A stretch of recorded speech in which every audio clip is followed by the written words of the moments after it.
Hello everyone and welcome to Farm Flint. This is Tay and today we are going to be in the lab working on yet another 4 simple ingredient recipe, my Fenugreek hair pudding recipe. And here we are with the crock pot again. We are going to measure out some fenugreek seed powder, and I'm using this 1/4 cup because the original recipe calls for 3 tablespoons, but we're going to do 6 times that amount. Now at the end of this video, I will show you what the original measurements were to the original recipe, but in this video, we're going to do this in a large batch, okay? So I'm using the 1/4 cup because I Googled it. It takes 4 tablespoons to measure up to a 1/4 cup. So we need 18 tablespoons. So I'm pouring into the crock pot 4 of these 1/4 cups, which is a cup, and I found this out later and I was just like, why didn't I use a cup? But anyway, so it's 4.5 of these 1/4 cups, and that'll equal 18 tablespoons. Okay, and next we are going to measure out some black seed, which is also called Nigella seed, which is also called black caraway, and it's also called a few other things. But if you Google it, you could find out all the names to what we call normally black seed, okay? So we just did 6 tablespoons. I used a 2 tablespoon measurement, and I measured out 3 of those 2 tablespoons. So that is going to bring you up to 6 tablespoons of that black seed into your mixture. Okay, and I'm just pouring the rest of it into its container, and if any was to fall, at least it just fell right into that mixture, so we don't want to waste anything. Okay, next we're going to do the same measurement. We're going to do 6 tablespoons using the 2 tablespoons, so we only need 3 of those, to measure out 6 tablespoons of ground coffee bean. And we're going to add that to the mixture as well. Looks like I ran out there, so I'm going to have to dive into that next bag and get out another 2 tablespoons from there.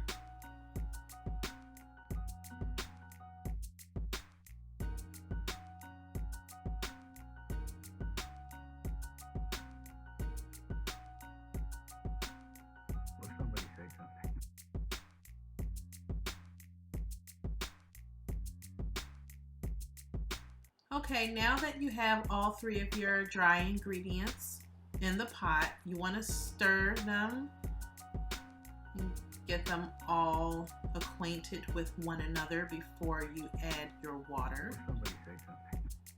And in this recipe, just like any recipe that I create in this lab, it will always have distilled water.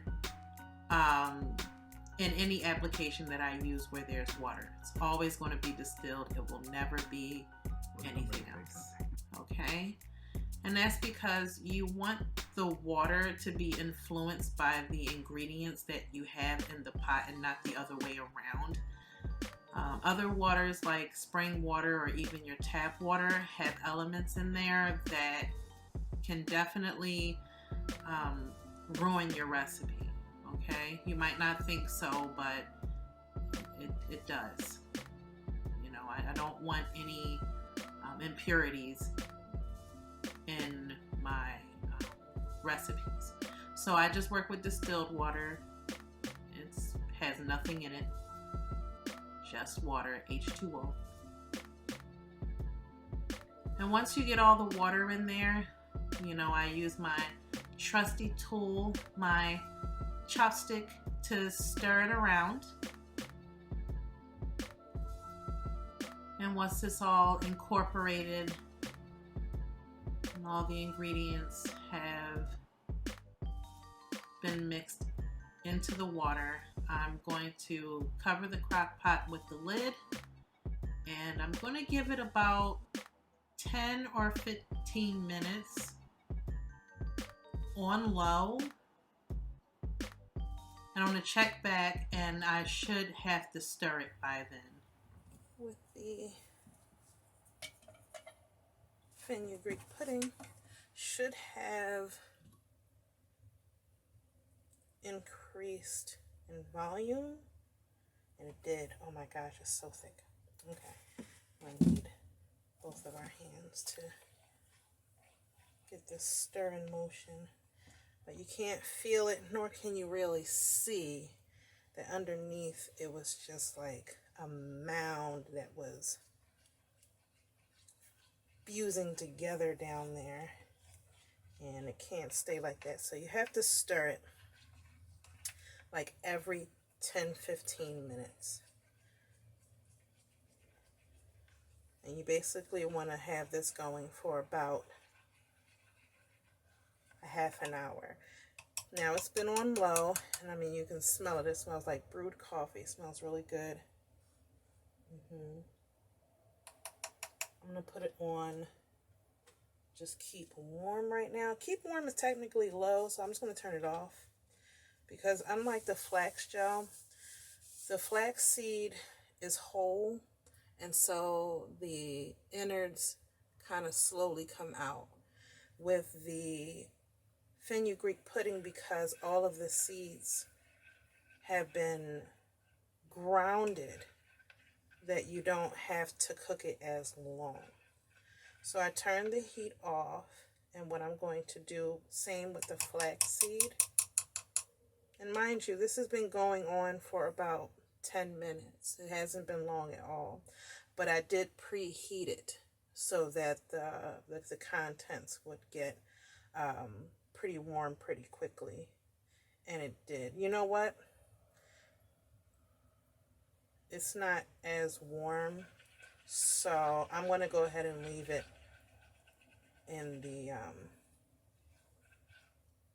in its pot and to keep it hot, rather than take it out and just have it in its container, which I did with the flaxseed gel, but that was definitely hot. So we want that to stop cooking. We don't want it to overcook, and we don't want to do the same thing for this. So we're going to keep an eye on this, give it about another 15 minutes here, and then I think it would be safe to take it out and let it cool. And then after we let these two cool, then we'll do an extraction. Okay, so last night the mixture cooked for a complete half an hour, and of course stirring every 10 to 15 minutes, and I let it chill overnight, just like I did with the flaxseed gel recipe. Okay, so I'm mixing to break up this pudding. It is very thick. I'm actually adding in some more distilled water to thin it out a little bit. And so to get this water to evenly distribute throughout this mixture, I mean, I have to like rigorously stir. But I have my trusty chopstick and it's doing the job. So just make sure that there aren't any like wells of water. Everything should be just slightly thinner than it was, but definitely that like porridge texture. As you can see here, it is nice and thick. And so just as we did with the flaxseed gel, we are going to have our bowl, our cup with the wide mouth. I'm using a plastic quart container. I'm doubling up on those knee highs, and I'm going to wrap it around that plastic quart container so I can begin scooping the mixture into the knee highs. Now, as you can see, I'm struggling a little bit, but I got it. I promise you I got it. See? I got it. So now I'm going to go ahead and ladle all of that. Well, not all of it, just enough to fill in half of the knee highs. You just want to leave some room at the top to allow the mixture to rise as you squeeze it through the knee highs, okay? Just like I did in the flaxseed gel video.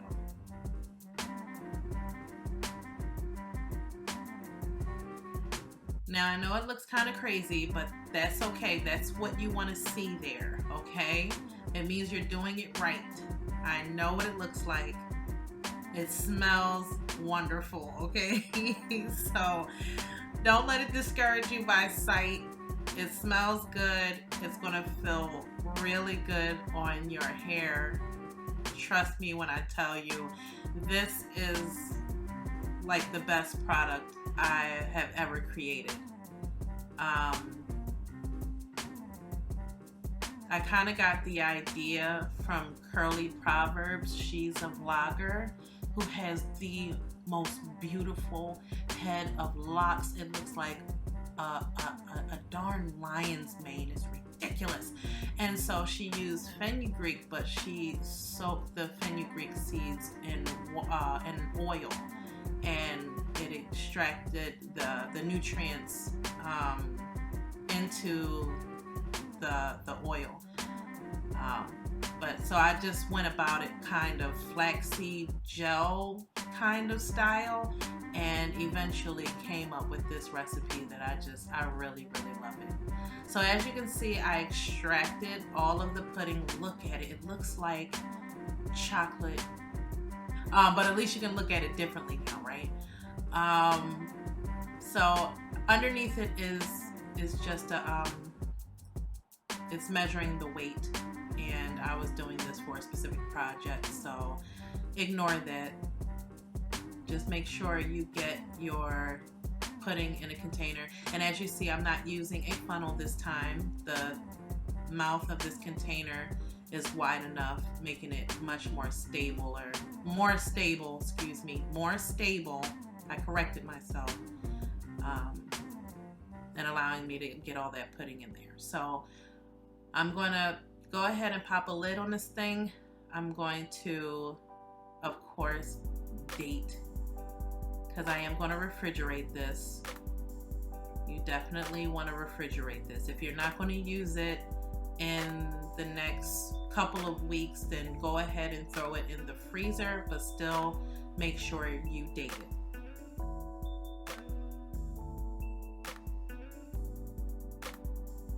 And there you have it, fenugreek hair pudding. I mean, the best detangler, the best deep conditioner, the best hair growth stimulator. It is literally the best product I have ever made. Enjoy. Here is the original recipe for 1 to 2 uses depending on your hair length and hair density. Stay tuned for the next video where I will show you how I use the fenugreek hair pudding and also the flaxseed gel.